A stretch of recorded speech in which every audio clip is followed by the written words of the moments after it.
Marijuana, a drug that gets people high, a drug that can land people in jail, a drug that can land people in the unemployment line. Weed, here in Louisiana anyway, it's illegal. My job, it requires drug testing. So that's one reason I don't any longer smoke weed. French Quarter tour guide and internet video blogger Casey Nunez admits he's smoked plenty of marijuana, but now he's smoking something else, something called MOJO. Very similar to the feel of marijuana when you're under the influence of it. It's sold as incense at herb shops, also known as raw or head shops, and Nunez says it's everywhere. It's very evident in the French Quarter. You've got a lot of people walking down the street with their pipes smoking their MOJO. But MOJO and different varieties of spice aren't just available at raw shops. We even found it for sale at gas stations and convenience stores. Say it's readily available in the metropolitan area and on the internet. And just about anyone can buy it. Some shops only sell to people over age 18, but others have no age restrictions. It allows these children to be to become intoxicated. In some cases, probably right under their parents' noses. MOJO creates a marijuana-like high, but it doesn't smell like marijuana, and apparently it doesn't show up on standard drug tests. Nunez took a home test after smoking MOJO. He sent us this picture of his negative result. This will not show up on a field test kit because the field test kits check for THC. Police and the Federal Drug Enforcement Administration used field kits to test and see if drugs they find contain THC, the chemical in marijuana that federal drug law deems an illegal drug. Only detailed DEA lab analysis has shown that a combination of 3 synthetic chemicals, including the compound JW8018, are what gives smokers that marijuana-like high. The DEA has included that specific combination in their list of controlled substances, but only detailed chemical analysis in a lab will find that combination of chemicals.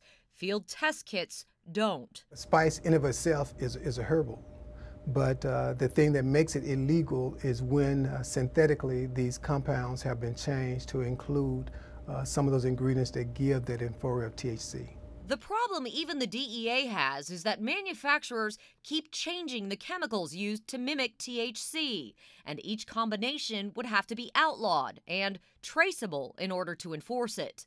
Under state law, that specific synthetic THC combination is not illegal.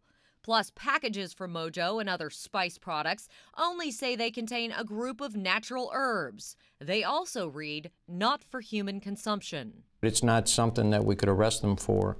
It creates a problem. Even for driving under the influence of MOJO. And Nunez will tell you it packs a more powerful punch than most marijuana. According to Deputy Chief Scott, the Crime Stoppers drug hotline is not getting a large number of calls about MOJO, only one from the North Shore and one from the South Shore in the past 2 years. However, owners of local raw shops told us they are getting calls from parents wondering how their teens got their hands on it and what exactly it is. We're extremely concerned about it because from some of the things that we've seen so far, a lot of younger adults are beginning to experiment with this.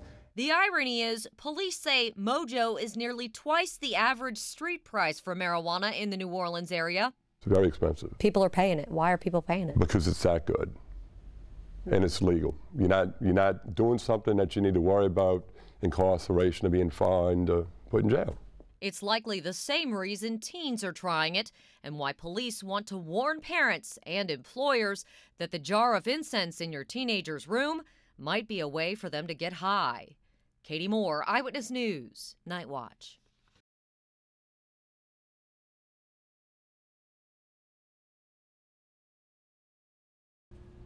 It had just started and already 12 people from the baseball team and my high school smoked it.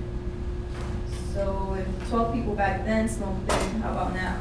Evelyn Pajon is now a freshman at Delgado, and she's teaching a room full of law enforcement officers and drug treatment experts about spice or MOJO. How many knew about gold and spice before Katie Moore's piece or seeing our thing? Few people. Looks like about half the folks here. The The Jefferson Parish Alliance of Concerned Citizens, a group of DAs, detectives, and community members, those who knew about MOJO and those who didn't, are all getting a detailed briefing on the synthetic marijuana. It is scary if you just Google on the internet how many show up. They're sold as incense at head shops, gas stations, and convenience stores across the metro area. And even though the packages only list a group of herbs as ingredients, the incense is often laced with synthetic chemicals that mimic THC, the main ingredient in marijuana that gets people high. According to the Federal Drug Enforcement Agency, these chemical compounds are the ones they've discovered that create a marijuana-like high. So far, HU-210 is the only one that has been outlawed under the Controlled Substances Act. But experts agree JWH-018 is the most common. District attorneys from around the state are in town for a conference, and that's one of the issues we will be discussing as potentially being part of our legislative package.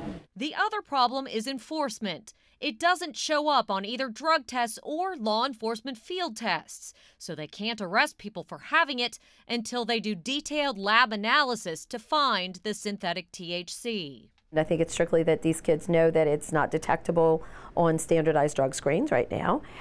It is not illegal. So how widespread is it? One wholesaler we talked to said convenience stores are actually calling him, asking him to get it because of the profit margin. The stores make anywhere between an 80 to 100% profit margin. Clay Cantallosi is a wholesaler for a number of locally owned convenience stores. He no longer just supplies them candy and chips. Dealing with some of my stores, what they told me, it's basically they're making more money off of that product than they are off their whole entire store. Cantallosi says he and convenience store owners are already gearing up to fight to keep it legal, even as the push to outlaw MOJO and spice gets even stronger. Katie Moore, Channel 4 Eyewitness News.